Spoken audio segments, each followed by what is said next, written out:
I was cutting into a piece of roast chicken when my sister-in-law stood up and said she was pregnant with my child. My name's David. I'm a high school teacher, married to Lisa for 6 years. We were at her parents' house for Sunday dinner. The usual crowd, her mom, her dad, her younger sister Rachel, and Rachel's boyfriend Kyle. Rachel's hand was shaking when she pointed at me across the table. Tell them what you did. I set my fork down. What are you talking about? I'm 12 weeks pregnant. And it's yours. The room went silent. Lisa's face went white. What? I didn't want to say anything, but I can't keep lying. Rachel's voice cracked. It happened in July. At the lake house. You were all asleep. He came to my room. I just stared at her. That never happened. Stop lying. She started crying. Real tears. Her mom rushed over to hold her. Lisa looked at me. David, tell me she's lying. She's lying. I never touched her. Rachel sobbed harder. He's been texting me for months, telling me to keep quiet, threatening me. I don't even have your number. Lisa's dad stood up. Big guy. Looked at me like I was something he scraped off his shoe. Get out of my house. Lisa, you know me. You know I wouldn't. She wouldn't look at me. Get out. Met Lisa 7 years ago at a bookstore in Portland. She was buying poetry. I was looking for lesson plans. We got coffee, talked for 3 hours. Her family was tight-knit. Sunday dinners every week. Holidays together. Her parents treated me fine at first. Polite, welcoming enough. Rachel was 19 when I met her. Quiet kid, studying nursing. She seemed nice, normal. We all got along. No tension, no weirdness. Last July we did spend a weekend at her parents' lake house. All of us. Rachel was there with Kyle. They'd been dating maybe 4 months. I remembered that weekend clearly. We grilled, played cards.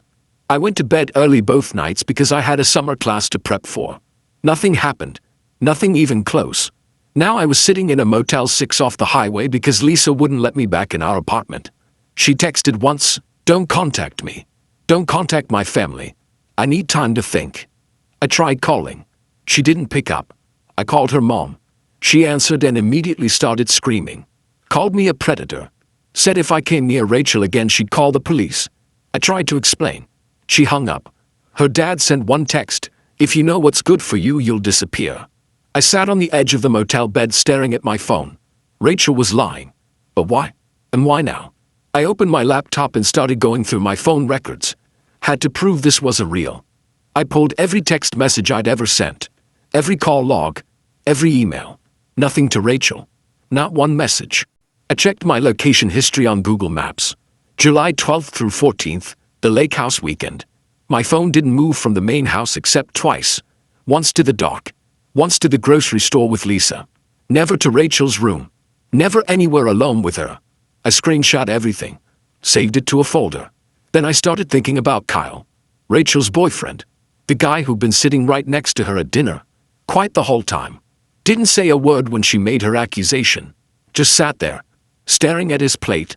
I looked him up on Facebook. Kyle Brennan, 22. Worked at a car dealership.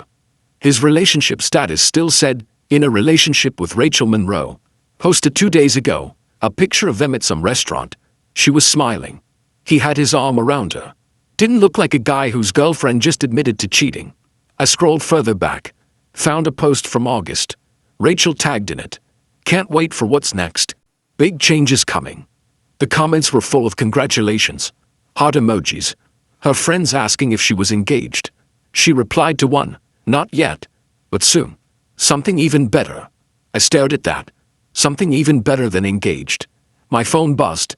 Unknown number. Text message, stop digging. This is your only warning. I looked at it for a long time. Then I kept digging. I didn't respond to the text. Just screenshot it and added it to my folder. Next morning I called a lawyer. Guy named Paul Hendricks. Did family law and defamation cases. Told him everything. He listened without interrupting.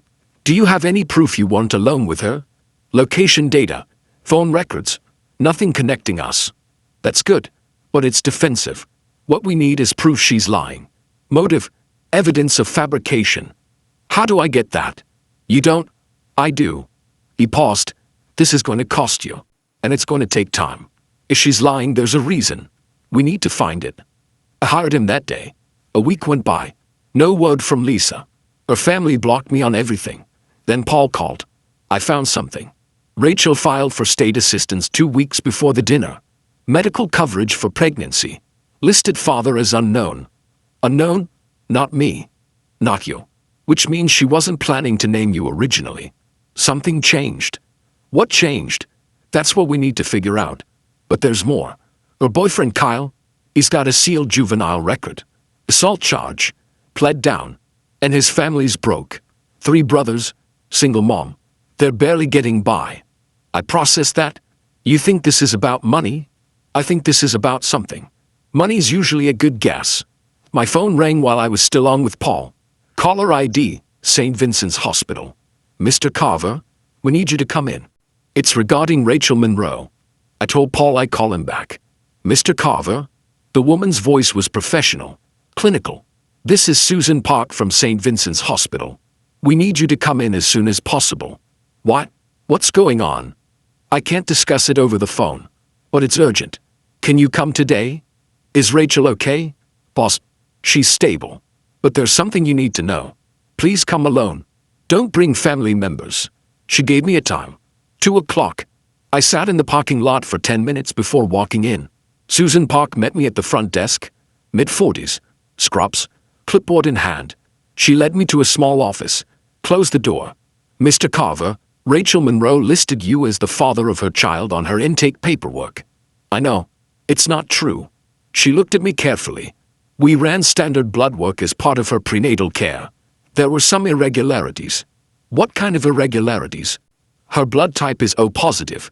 She listed you as the father. We need your blood type for medical records.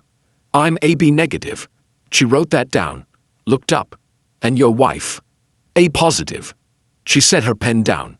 Mr. Carver, the fetus has B positive blood type. I stared at her. Meaning what? Meaning it's genetically impossible for you to be the father. The room felt smaller. Does Rachel know this? Not yet, but she will. We're required to inform her at her next appointment. When's that? Tomorrow morning. I called Paul from the parking lot. They have proof, medical proof. Blood types don't match. I can't be the father. That's exactly what we need. Can you get documentation? The hospital's giving her the results tomorrow morning. She'll know by noon. Good. Let her sit with it.